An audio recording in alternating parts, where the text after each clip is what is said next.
পায়নি তাদের সবাইকে টাকা দিয়ে দেওয়া হয়েছে। কথা মতো কাজ। মুখ্যমন্ত্রীর প্রতিশ্রুতি মতো ট্যাবের টাকা যে পড়ুয়ারা পায়নি তাদের একাংশের অ্যাকাউন্টে গেল 10,000 টাকা। গায়েব হওয়া ট্যাবের টাকা পড়ুয়াদের অ্যাকাউন্টে ফেরালো সরকার। আরামবাগের বড়ডঙ্গল আরএন ইনস্টিটিউট, গোঘাটের ভগবতী বালিকা বিদ্যালয়, বালি হাই স্কুল এবং বাঘারবোর্ড হাই স্কুলের কিছু পড়ুয়া পেলেন ট্যাবের টাকা। সোমবার তাদের অনেকেই ট্যাবের জন্য বরাদ্দ টাকা পেয়েছেন।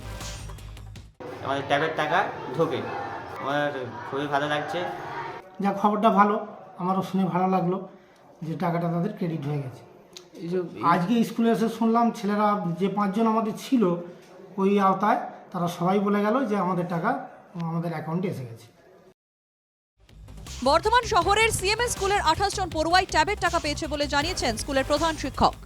অবশেষে যে টাকাটা ঢুকেছে এতে ছেলেরা সত্যিই খুব খুশি।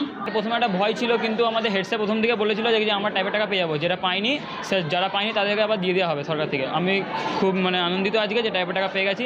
মাননীয় মুখ্যমন্ত্রীকে মমতা বন্দ্যোপাধ্যায়কে জানাই ধন্যবাদ, এবং যারা যারা এই ব্যাপারে খেটে করেছেন আমার ট্যাবের টাকা পেয়ে গেছি, যারা খুব আনন্দিত আজকে আমরা।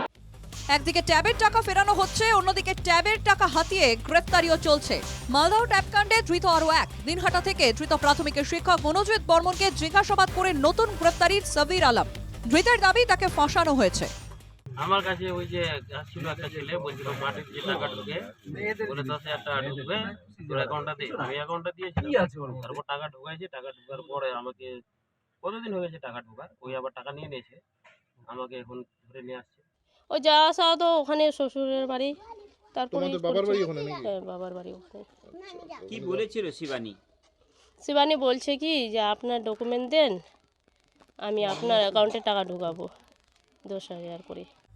মঙ্গলবার বনগাঁর 2 হাই স্কুলে পড়ুয়াদের ট্যাবের টাকা গেল অন্যত্র। অভিযোগ, দুটি স্কুল মিলিয়ে 28 জন ছাত্রছাত্রীর ট্যাবের টাকা গেছে অন্য অ্যাকাউন্টে। বনগাঁ থানার শক্তিগড় হাই স্কুল এবং কবি কেশবলাল উচ্চ বিদ্যালয়ের 28 জন ছাত্রছাত্রীর ট্যাবের টাকা পায়নি বলে অভিযোগ। এর মধ্যে 6 জন শক্তিগড় হাই স্কুলের এবং বাকি 22 জন কবি কেশবলাল উচ্চ বিদ্যালয়ের পড়ুয়া টাকা পায়নি বলেই অভিযোগ। Bureau report, NKTV Bangla.